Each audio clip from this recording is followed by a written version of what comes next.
투자자 입장에서 빠르고 정확한 시황을 전달드릴 최경진의 퀵시황입니다.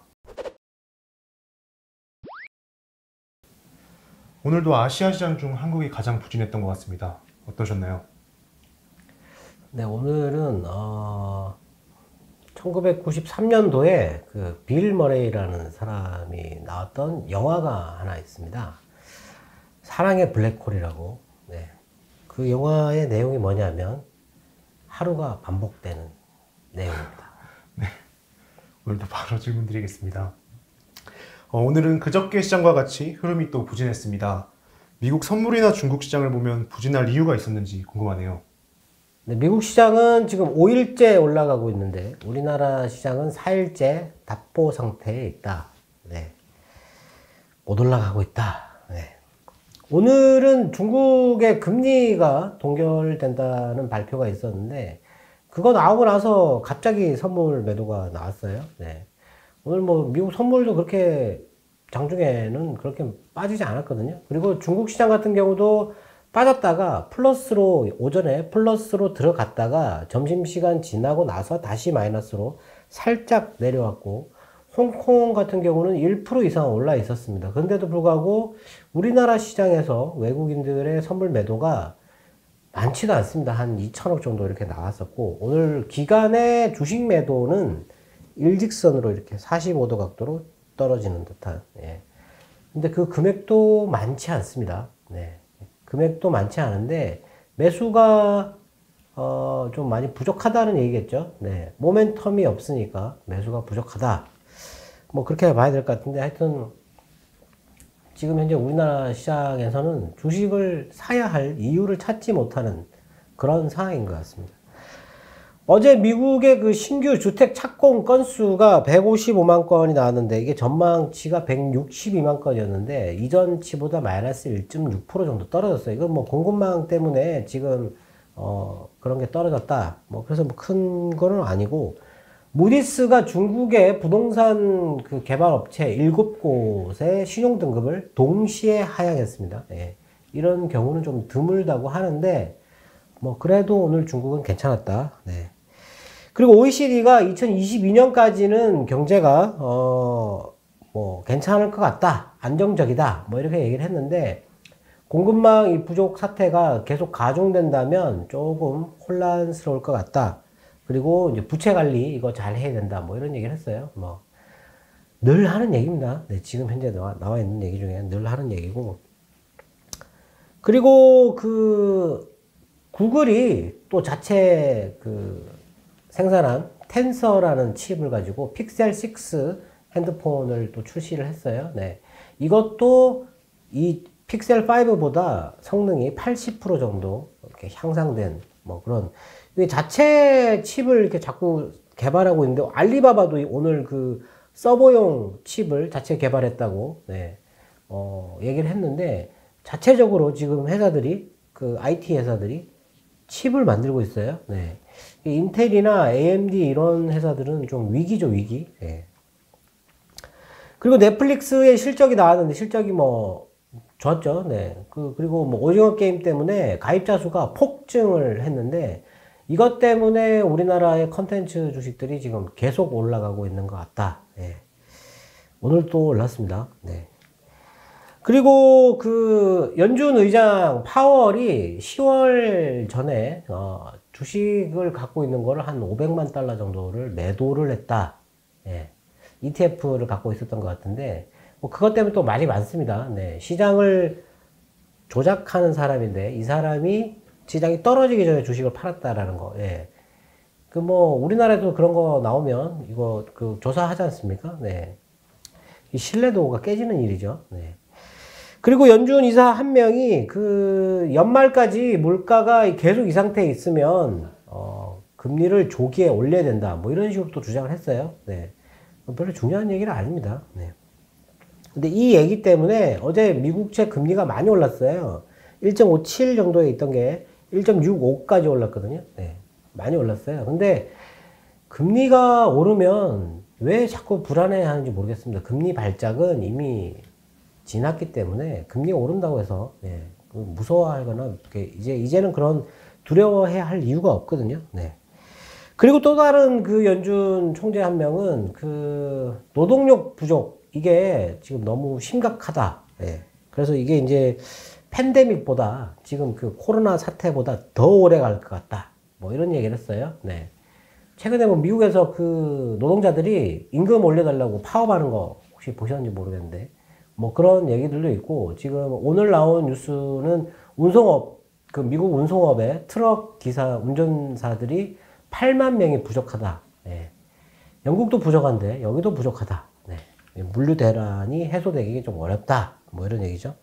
물가는 뭐 계속 뛸 것 같다. 뭐 이런 얘기인데. 그리고 IMF가 아시아 태평양 성장률을 7.6%에서 6.5%로 크게 내렸습니다. 예. 이게 이제 그 동남아시아 쪽에 있는 국가들은 지금 백신 접종률이 너무 낮다. 뭐 이것 때문에 뭐 내린 거라서 뭐 이것도 뭐 크게 뭐 중요한 뉴스는 아닌 것 같고요. 그리고 오늘 그 미국의 마이크론이 일본 그 히로시마 현에다가 8천억 엔을 투자를 해서 공장을 짓겠다. 예. TSMC가 거의 1조 엔을 쓰겠다고 해가지고 일본 정부가 한 5천억 엔을 지원을 해준다고 뭐 이런 얘기가 있었는데, 마이크론도 일본에다가 공장을 짓겠다고. 예. 지금 배터리 공장도 많이 짓고 있는데 반도체 공장도 많이 지어요. 지금 일본하고 미국에 지금 주로 서로 막 이렇게 예, 짓고 있잖아요. 네. 반도체 장비나 이런 거 올라야 되거든요. 네. 꼼짝을 안 하고 있다. 필라델피아 반도체 지수가 오르는데도 불구하고 우리나라 반도체는 꼼짝을 안 하고 있다. 오늘 뭐 기관들에서 나온 얘기를 보니까 1분기에 우리 기업들의 성장률, 이익 성장률이 110%가 조금 넘어섰는데 2분기에는 80%가 조금 넘었었고 이번에는 30%를 전망한다. 네. 아, 정말, 네. 이것 때문에 지금 안 산다는 겁니다, 시장을. 네. 하여튼 그런, 제가 보기엔 지금 방금 말씀드린 그 뉴스 때문에 수급이 지금 별로 좋지 않다. 매수를 적극적으로 하려고 하는 투자 주체가 없다. 뭐 일단 외인도 선물을 팔고 있고, 대신에 근데 외인이 주식을 팔고 있지는 않아요. 아직은 그렇게 크게 팔고 있지는 않고, 환율이 이제 여기서 더 떨어지게 되면 매수에 가담을 좀 적극적으로 할 것 같은데, 환율이 오늘도 뭐 1172원까지 떨어지다가 다시 1175원 정도 네, 있는데, 우리나라 금리는 지금 현재 2.4% 약간 아래에 있어요. 네. 미국 금리가 이렇게 올라오면 이게 격차가 자꾸 줄잖아요. 네. 그렇게 되면 환율이 올라갈 수 있거든요. 네. 근데 지금 아직은 그런 상태는 아닌데도 불구하고 우리가 금리를 더 빨리 올릴 거라고 지금 다음 달에도 금리를 올린다고 얘기를 하지 않습니까? 네. 그런데도 불구하고 이게 여건이 좀 움직여 주질 않는다. 답답한 상황이다 라고 보시면 될 것 같습니다. 중국이 금리를 동결하는 것은 경제에 대한 자신감 때문인지 아니면 인플레이션에도 올리지 못한 이유가 있는 것인지 궁금하네요. 중국이 금리를 지금 올려야 될까요? 아니면 내려야 될까요? 네. 시장은 내릴 거를 기대를 한 것 같습니다. 왜냐하면 경제 성장률이 급락했잖아요. 경착륙을 한 그런 정도의 이 성장률이 크게 떨어졌기 때문에 경기를 부양하기 위해서는 금리를 내려야 할 것 같다. 지준율도 원래는 뭐 내릴 거다 이런 얘기를 초반에 올해 초에 좀 많이 했었거든요. 근데 안 내리고 금리를 계속 동결하고 있어요. 1년 6개월째 동결을 하고 있는데 지금 물가를 생각한다 그러면 금리를 올려야 되죠. 중국도. 네. 금리를 올려야 되는데 경제가 이게 성장률이 떨어지는 걸 보면 금리를 또 내려야 돼요. 네. 어떻게 해야 될지 모르는 거죠, 지금. 갈팡질팡. 시장이 원하는 건 돈을 더 풀어주길 원하기 때문에 금리를 내리기를 원하는데 정부 입장에서는 물가 상승을 잡기 위해서는 금리를 올리고 싶다. 근데 지금 최근에 터진 그 부동산 문제 때문에 금리를 올리기가 쉽지 않다라는 거죠. 예. 근데 금리를 내리자니 이게 또 물가를 또 크게 올릴 수도 있을 것 같고, 다른 나라들 보니까 금리를 다 올리는데 인플레이션 때문에 자기들만 또 금리를 내렸다가 이게 또 안 좋은 영향을 받을 수도 있거든요. 네. 하여튼 오늘 금리를 동결했다. 우리나라 그 금리를 동결했을 때는 이런 반응이 없었는데 중국이 금리를 동결했더니 우리나라에서 매도가 이렇게 쏟아졌습니다. 네. 네.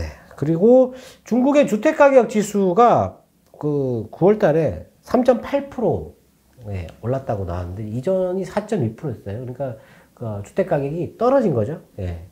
지금 중국에 뭐 빈집하고 미분양 그거 집수를 얘기를 드렸잖아요. 네. 안 산다는 얘기입니다, 지금. 가격이 떨어진다는 얘기죠. 네. 뭐 그런 것도 좀 불안 요인이지 않을까 싶기도 한데, 지금 인민은행의 판단은, 좀 어렵지 않을까 싶거든요. 네. 근데 헝다가 위안화 채권의 이자는 지급을 했는데, 달러채 이자는 계속 지급하지 않고 있다. 네. 이거 참, 네. 하여튼 뭐 그렇습니다. 그래가지고 중국이 지금 현재 금리를 올리지도 못하고 내리지도 못하고, 네. 진퇴양난일 것 같다 라고 생각됩니다. 네. 네. 마지막 질문은 오늘도 언급해 주실 종목이 있을지 궁금하네요.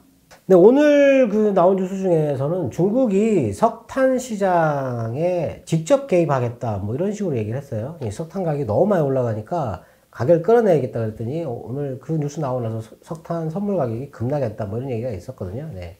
그거랑 그리고 중국의 비료 수출을 제한할 수 있다 이런 얘기를 했어요. 네. 지금 수출을 하기 위해서 그 허가를 요청했는데 그 허가가 안 나와가지고 지금 배에다가 실어놓고 못 가고 있는 그런 사태가 지금 지속되고 있다라는 얘기인데 오늘 이 뉴스를 조금 관심 있게 봐야 되거든요. 네. 예전에 그때 뭐 알루미늄 중국이 뭐 구리를 알루미늄으로 대체한다 뭐 이런 얘기도 있었고 하여튼 중국에서 이게 소비되는 그런 것들이 워낙 크기 때문에 거기서 약간의 어떤 정책적인 변화가 발생하면 우리나라에 바로바로 영향이 오는데 오늘 그 비료 관련돼서 뉴스가 나오자마자 조비가 바로 뛰었어요. 조비가. 네.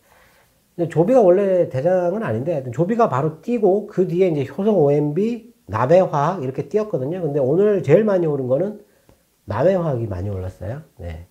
원래 비료주는 그 대북 지원 얘기 나오면 올라가는 주식들이죠. 네. 보통 대북 지원을 비료로 많이 하기 때문에 그런 건데 이 중국이 비료 수출을 제한한다 그러면 비료 가격이 더 오를 수 있다. 지금 식량난도 지금 언급되고 있는데 비료 가격이 더 온다. 비료들이 원래 주식들이 재미가 없는 주식들인데 이런 얘기 나오면 이거 한번 해볼 만한 한 거죠. 네.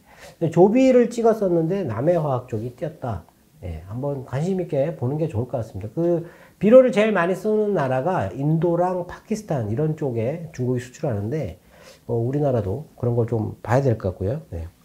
석탄 그 가격 떨어지는 거 이런 거는 뭐 상관없을 것 같은데 비료는 좀 봐야 된다. 그리고 오늘 주가가 오른 게 현대오토에버 계속 올라가고 있어요. 이게 바닥에서 9만 원 근접했을 때 이거 괜찮을 것 같은데 라고 생각했는데 이게 지금 거의 12만 원 정도까지 지금 제일 많이 뛰는 것 같아요. 자동차 관련 섹터 중에서는 그게 뛰었고 아주스틸이 자회사를 흡수합병한다 그래가지고 오늘 장중에 16% 이상 뛰었다가 내려왔는데 아주스틸도 상장하고 나서 지금 반토막 났어요. 났다가 지금 이렇게 올라가는 건데 시총을 보면 영업이익하고 지금 정도가 적당한 수준인 거죠. 근데 공모가를 상장할 때 시장이 좋으니까 공모가를 엄청 높게 잡은 거죠. 네. 하여튼 뭐 아주스틸도 오늘 올랐고 어제 말씀드린 플리토 오늘 장중에 또 많이 올랐는데 이게 외국인들이 계속 삽니다. 이게 이게 컨텐츠를 우리는 이제 넷플릭스 때문에 컨텐츠를 사는데 외국인은 이 플리토를 산다는 거죠. 이거 좀 그 10월 7일 날 23% 이상 급등했을 때 그때가 이제 한 23,000원 가까이였는데 지금 3만 원 넘었어요. 이런 주식을 이렇게 크게 양봉이 나오기 전에 빨리 따라잡아야 되는데 지금 벌써 이틀째 급등하고 있습니다. 그리고 DTR 오토모티브 이것도 어제 말씀드렸는데 이것도 지금 살짝 조정받고 지금 계속 올라가는데 많이 오르지는 않는데 매일매일 올라갑니다. 이것도 외국인이 지금 계속 사고 있어요. 이런 주식들 있지 않습니까? 작게 이렇게 계속 올라가지 않습니까? 이렇게 올라가다가 갑자기 길게 이렇게 양봉이 생기거든요. 뒤늦게 들어가는 그 기관들이나 외인들이 있어가지고 이렇게 프로그램 매수가 확 붙을 때 그때 올라가게 되는데 하여튼 이런 주식들은 계속 봐야 되고 그리고 누리호가 내일 발사가 되는데 지금 이제 기립한 것 같은데 오늘 우주항공주들이 급락했습니다. 쏜다는 거죠. 뉴스 나왔다라는 거죠. 그러니까 그냥 파는 겁니다. 이런 것들 사실 오늘 이렇게 저가에 매수를 해볼 만 하거든요. 근데 첫 번째 발사에서 성공할 확률이 뭐 30%라고 하는데 옛날에 그 나로호인가요? 그거 처음에 발사했을 때 실패했잖아요. 이번에도 좀 그러지 않을까라고 얘기를 많이 하는데 뭐 저는 개인적으로 이번에는 뭐 좀 쉽게 성공하지 않을까 싶거든요. 네, 우리나라에 이게 그런 미사일 기술이나 이런 엔진 기술이 예전하고 다릅니다. 지금 현재 SLBM도 쐈잖아요. 네. 그래서 저는 이렇게 오늘 많이 빠졌을 때 하나 시스템이나 하나 에어로스페이스, 한국항공우주, 제노코, 그리고 뭐 세트랙아이, 인텔리안테크, 캔코어 에어로스페이스, LIG 넥스원 요렇게 있거든요. 이 중에서 좀 좋은 회사는 그냥 사면 될 것 같거든요. 내일 아침 쏘니까. 네. 그리고 오늘 2차 전지주들이 좀 많이 빠졌는데 삼성증권에서 리포트 하나 나와가지고 너무 우리나라 2차 전지주들이 중국의 2차 전지주 밸류보다 넘어섰다 뭐 이런 얘기가 있어가지고 매도가 나오는 그런 게 보이는데 뭐 배터리는 계속 부족하기 때문에 대신에 이제 대기업들이 어떻게 투자하느냐 그거 잘 봐야 되거든요. 네. 그리고 이런 주식은 사기가 어려운데 NHN 벅스라고 싸이월드라고 예전에 우리나라의 SNS의 전신이라고 할 수 있는 싸이월드가 오픈을 했는데 그것 때문에 이거 NHN 벅스가 이렇게 급등했어요. 네. 뭐 이런 거는 좀 따라잡기는 어렵겠지만 그래도 뭐 이렇게 오늘 그 흐름을 보면 제조 쪽은 아예 거의 전멸이에요.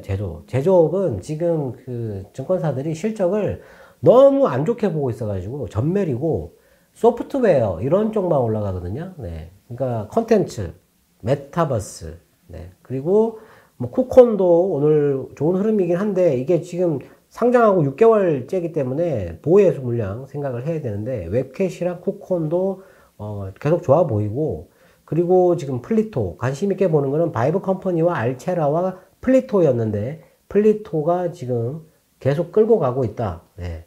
그래서 뭐 이런 것도 그렇고 다른 뭐 소프트웨어 같은 경우는 뭐 미넨지나 더존 비존 뭐 이런 것도 있긴 하거든요. 네. 뭐 그런 쪽도 보면 나쁘지 않다. 네. 주식은 보면 살 게 너무 많은데 시장 분위기가 그냥 있어야 될 것 같은 그런 분위기인 것 같습니다. 네. 네, 오늘도 투자자분들의 궁금증이 해소되었길 바라겠습니다.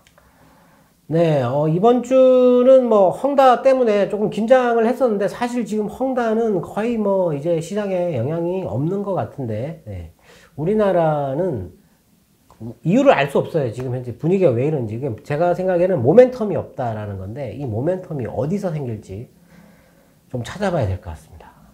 네, 모멘텀이 빨리 생기길 기대하겠습니다. 저희는 여기서 인사드리겠습니다. 지금까지 최경진의 퀵시장이었습니다. 감사합니다.